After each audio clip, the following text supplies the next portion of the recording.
אבא, אבא תענה לי. היו ימים שיכולת לענות לי. אהבתי לשוחח איתך. אני מסתכל עליך היום. יש לך מבט עם זכוכית בעיניים. אתה חסר לי. היום אתה נמצא, אבל חלש.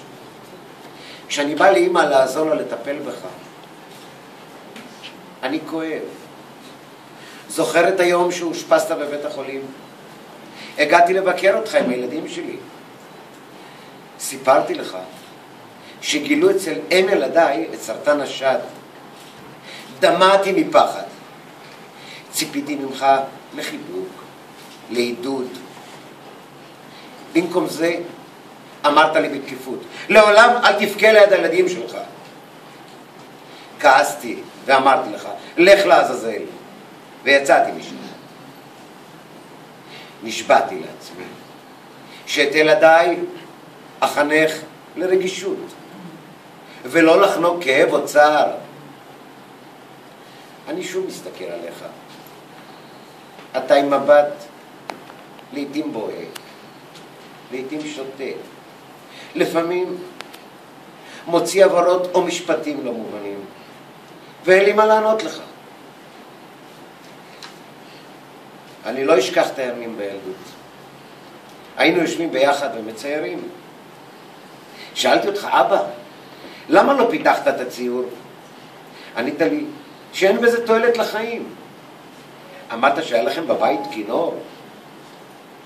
פעם אהבתי לשבת ולדבר איתך, וזה היה עושה לי טוב. עד לפני 3 שנים חשבתי שהמחלה זמנית.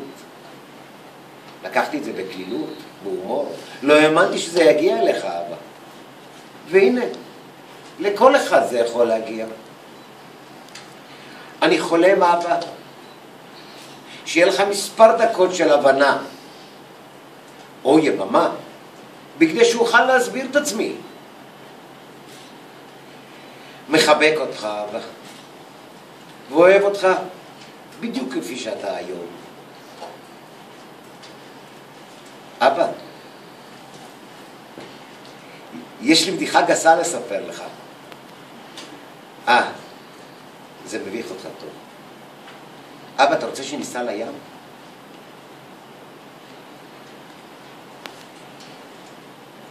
אלוהים, תעשה שאבא שלי יהיה בריא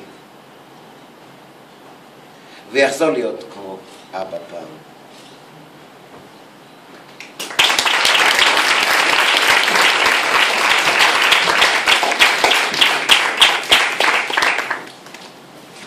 נו, מה אתה אומר?